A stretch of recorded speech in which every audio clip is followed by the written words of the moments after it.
when she was sick with MS and she was curled up in her bed, you know, that Mitt would come in and curl up in bed with her even though she was sick. Now, I was thinking to myself, how is it that makes him like a better husband? And who thought of that lie? Make him a better human being. And who thought of the lie, Jackie, that we used our table for an ironing board? Well, Brenda. Nothing but a lie. Brenda, I'm sorry. They could have used the table for an ironing board before the furniture was delivered, okay? Damn right. There I go. Oh, baby. There I go. Not, you know, acting as though I were a, what do you call us? Not shit for brains, but what, a low information voter? Yeah, there I go acting like a low information voter. I should have thought of that. But, you know, I mean, everybody, you know, the hit on them has been that they were born to privilege, and they both were. And, you know, they need to just own that and stop trying to pretend like they know what it's like for the rest of us. Yeah, girl, because look, using the table is better than the flow, or not even having an iron. They talking about, we use the table for ironing board. As Michelle Obama told, really, of their struggles. Stop jumping ahead now. I'm sorry. I'm jumping ahead. You're upsetting my sugar. In the next segment. Okay, but you're right upsetting now, my we're trying sugar. to wrap up is Mitt human yet? Okay.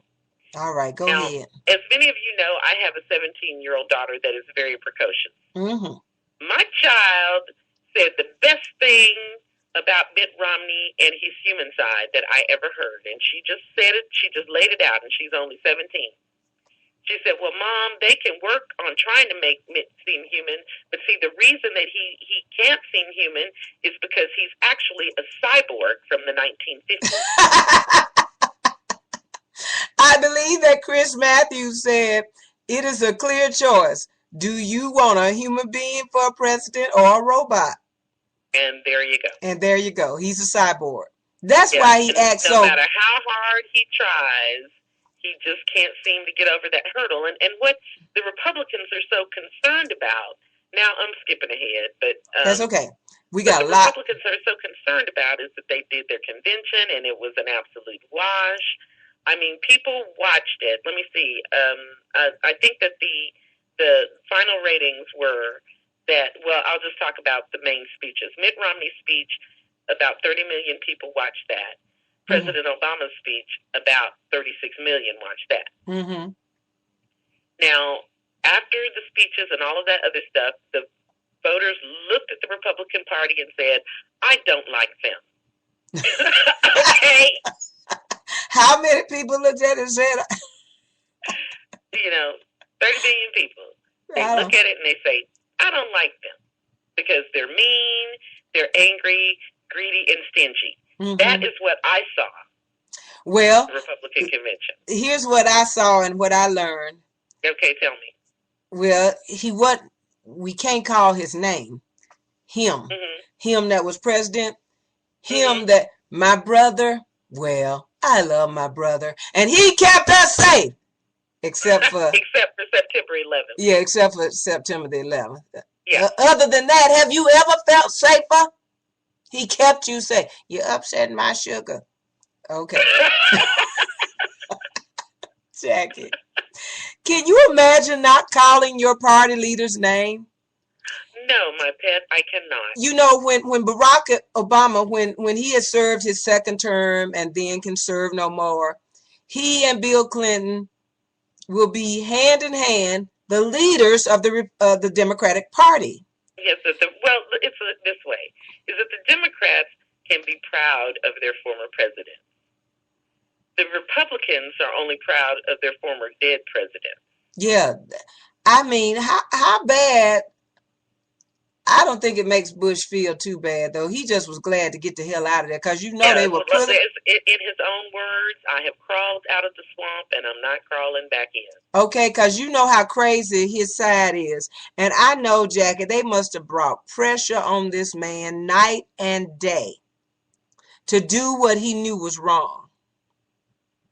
George Bush? Yes. Yes. You know, they made him, we got to give these tax cuts. You know, his daddy said, read my lips, no new taxes. And when his daddy had to raise taxes, you know, that didn't leave him looking so good.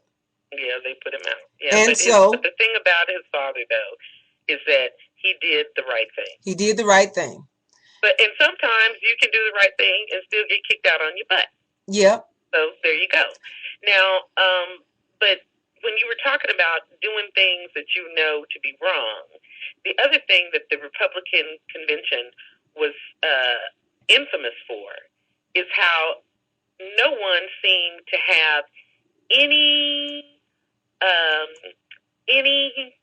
contact with the truth. Yeah. And that came out to when Romney's poster said that we are not going to run this campaign based on fact checkers. We're not going to let fact checkers dictate how we run our campaign. That's right. That was simply translated as we are going to continue to lie our asses off. We going to continue to lie and ain't shit you can do about it. Yeah, so speaking of lying, could you please play a Paul Ryan clip for us? Yes, I can, Jackie. And it doesn't matter which one. Just play one. Just play any one of his lines. Anyone. You got it. Okay. Okay, here we go. President Barack Obama came to office during an economic crisis, as he has reminded us a time or two. Those were very tough days. And any fair measure of his record has to take that into account. My home state voted for President Obama. When he talked about change, many people liked the sound of it, especially in Janesville, where we were about to lose a major factory. A lot of guys I went to high school with worked at that GM plant.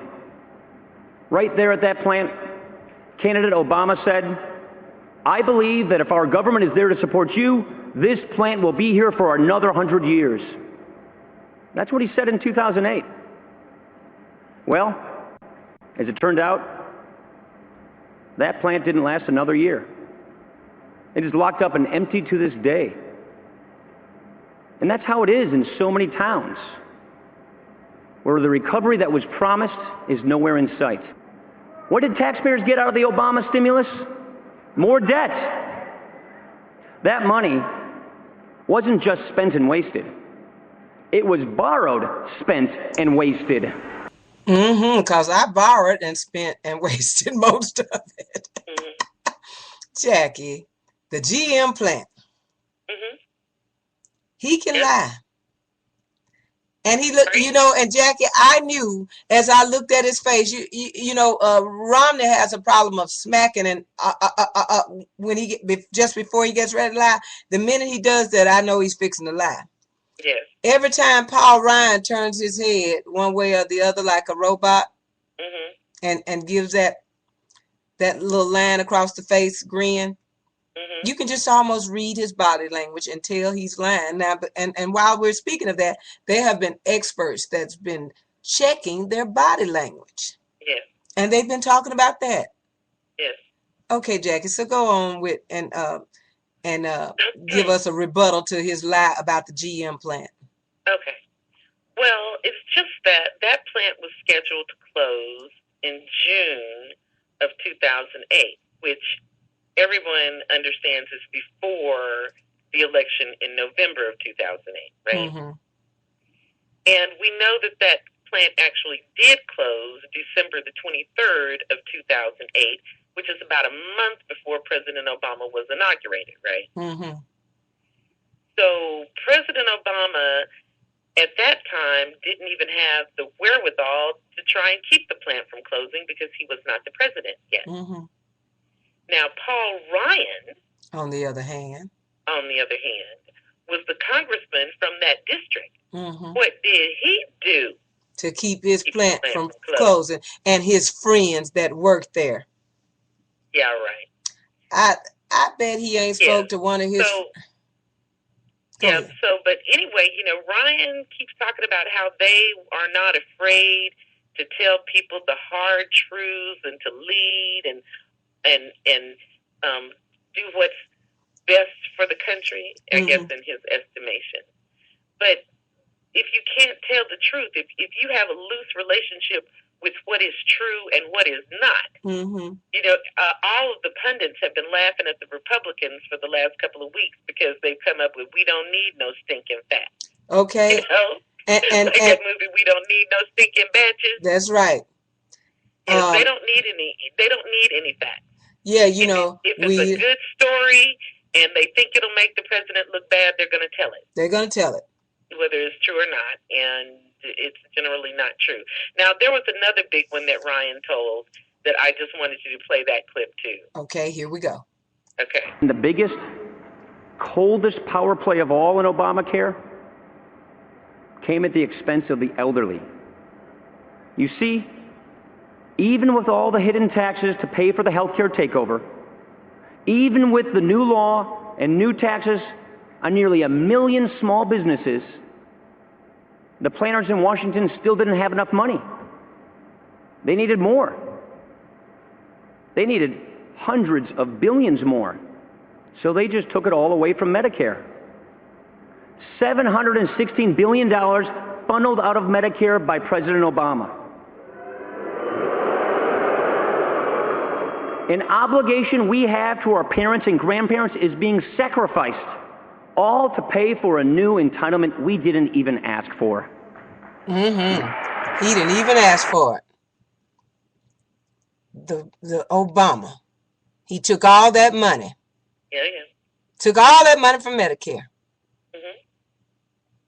And Bill Clinton nailed him. Oh, yes. Bill Clinton nailed him so good. Oh, yes, he did. Because what did Bill Clinton say, Brent? It takes a lot of, well, my word is cojones, but the President Clinton said it takes a lot of brass. A lot of what, Jackie? Brass. That's what he said. A lot of brass. In other words, it takes a whole lot of balls. Yes. To blame somebody for the exact same thing that you did. Yes. But now, what I find interesting about this Medicare lie that they keep telling, they seniors know that the prescription donut hole is closing. Mm-hmm. That they are paying less for their medication. Mm-hmm. And I'm hoping that the majority of them know that it is because of the Affordable Care Act and the way that the Obama administration used those savings from Medicare to go back into doing some things for them. Because that $716 billion that Ryan is talking about was overpayments to insurance companies. Mm-hmm. And I would like for everyone to understand as well that if the Affordable Care Act, a.k.a. Obamacare, is repealed, that means the insurance companies and the drug companies are going to make way more money. They get to dance around the fire again. That's right, and they get to treat us any way that they want to. Yes. They get to dance around the night fire again. Yes. And what does Romney want to do, Jackie? He's got me confused now. You know, he's been stepping out on the stage.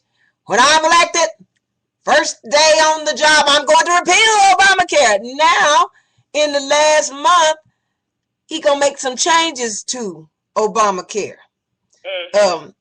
Then the Sunday, there are a lot of things I like about Obamacare, and somebody must have called him, Rush Limbaugh or something. Listen, you nitwit. So today he was back with his first. I'm going to repeal it. Yes. He doesn't know what he wants to do. No, even that very same day, that was aired on Sunday morning. That was on Meet the Press. Yes. Yes. And so he said that. It was on air Sunday morning. By Sunday evening, they had walked that back and said, no, that's not what he meant. Now, I tell you, Brenda, I have a theory about this. Because this is something that's been happening more and more.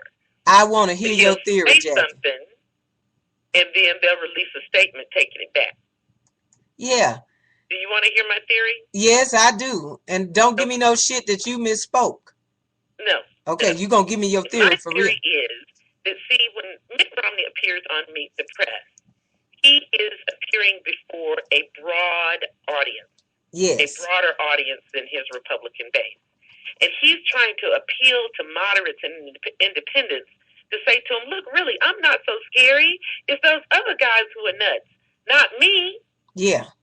And then later on, they issue a little statement to take it back. so that all those people who he appeared before